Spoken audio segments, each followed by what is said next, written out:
Singkat sinopsis, setelah ditawan di sebuah gua Afghanistan, insinyur miliarder Tony Stark menciptakan baju zirah unik yang dipersenjatai untuk melawan kejahatan.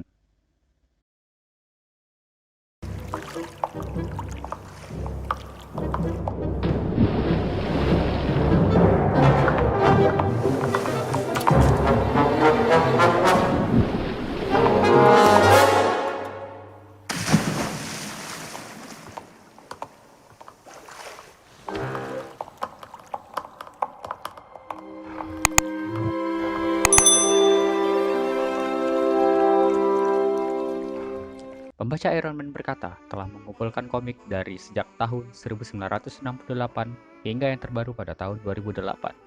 Hingga kini sudah 40 tahun Iron Man berjalan. Mereka harus membuat film Iron Man, tetapi semua orang tertawa dan mengatakan bahwa efek khusus akan terlihat sangat konyol. Tapi, sekarang kita berada di era CGI. Untuk Anda para penggemar Iron Man, melihatnya menjadi hidup dengan grafik spektakuler adalah alasan yang cukup. Plotnya juga dipikirkan dengan cukup baik dan akting para aktor yang menjiwai. Mari kita mulai lagi dengan pengenalan tokoh pahlawan, Tony Stark. Di sini kita mengetahui dia telah menguji teknologinya di padang gurun jauh dari pemukiman. Maka itu bukan tindak ilegal bagi Tony.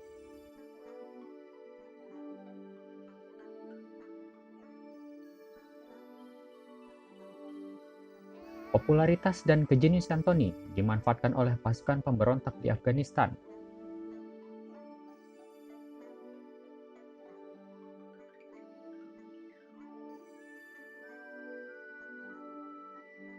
Dengan kondisi sekarat pun Tony diselamatkan atau dijadikan tindak percobaan oleh insinyur lainnya di dalam ruangan ini.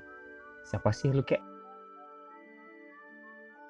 Tony bukan sekedar kelinci percobaan sang insinyur, tapi disebabkan ia ingin mewariskan penemuannya, dan karena Tony baik hati dan masih muda, maka ialah yang sepantasnya meneruskan tekadnya.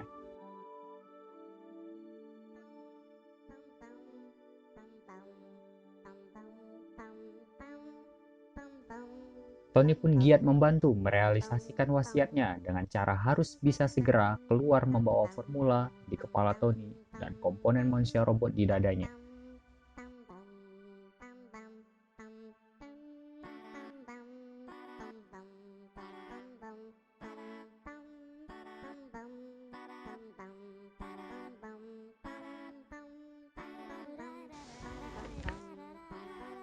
Kepala pemberontak bernama Yin Sen. Ini pun tak akan sudi siapapun bebas dari wilayahnya. Hingga ketika Tony pun harus meninggalkan si kakek tadi dengan menggunakan zirah robot dan terbang dengan bahan bakar seadanya. Ketika terjatuh, ia pun harus berjalan hingga bisa membuat kontak untuk penjemputan dirinya yang berhasil kabur. Seperti yang kita ketahui, bahwa komponen dadakan yang mereka buat di dalam gua itu belumlah sempurna. Dengan formula dan kejeniusan Tony, selayaknya insinyur dan miliarder, maka ia sangat antusias menyempurnakan keutamaan apa yang bisa membuat sosok manusia robot seutuhnya. Untuk bisa menembak dengan tangan, hingga terbang bebas seperti burung, memonitori mesin bagaikan memanajemen otak manusia itu sendiri.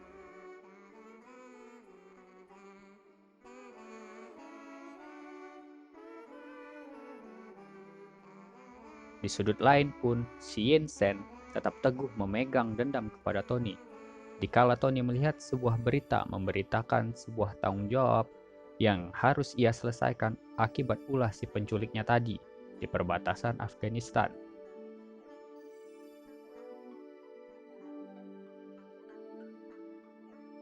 Sebagai bentuk uji coba pun, ia sangat puas atas hasil akhir ciptaannya yang telah ia kenakan sendiri.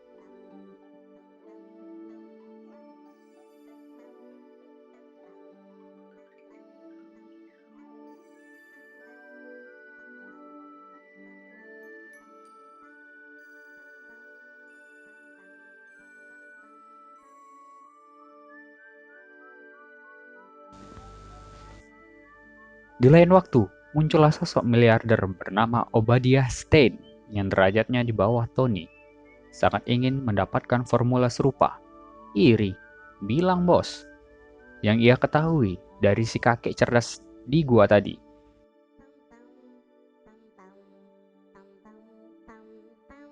Yang sebenarnya merupakan tindak sengaja untuk menyempurnakan formula.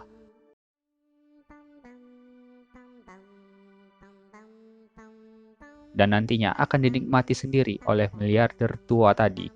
Dasar orang kaya.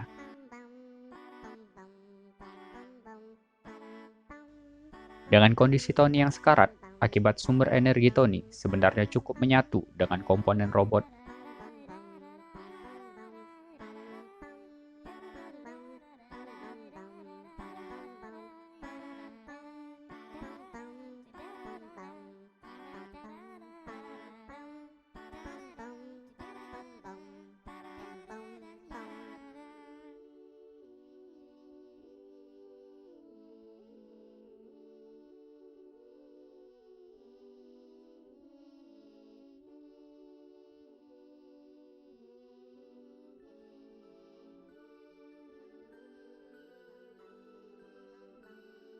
Maka di sisi lain, Obadiah tadi telah mampu membuat Zira robot setara Tony untuk bisa menguasai perang dan menguasai segalanya.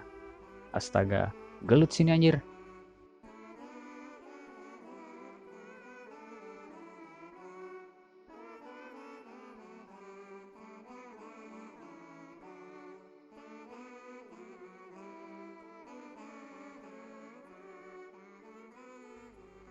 Tony pun diniatkan akan dimusnahkan untuk langkah awal menyelesaikan pencapaian awalnya oleh si Pak Di tua itu.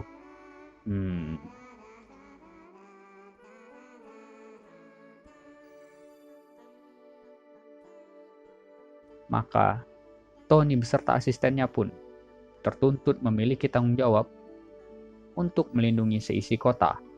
Haduh, berat cobaan saat.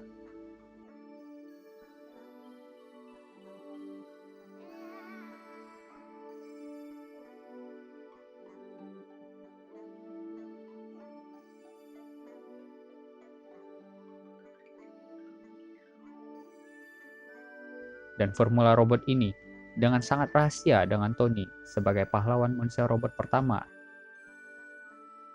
Lah, sampai lu tong. Pilih, bacot.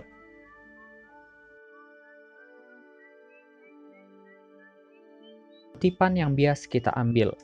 Di atas langit masih ada langit. Ketika telah mencapai langit, maka akan banyak kawan badai yang menghalangi. Dan tetap rendah hati biar gampang tahu siapa musuhmu. Cerita masih akan berlanjut pada sequel selanjutnya yang sebenarnya udah jadi trilogi. Dan baiklah, film pun selesai. Sedikit fakta awalnya, The Mandarins akan muncul di film series pertama, namun tidak jadi karena dianggap terlalu fantastis untuk series pertama, sehingga dipilihlah kelompok teroris Ten Rings yang lebih realistis.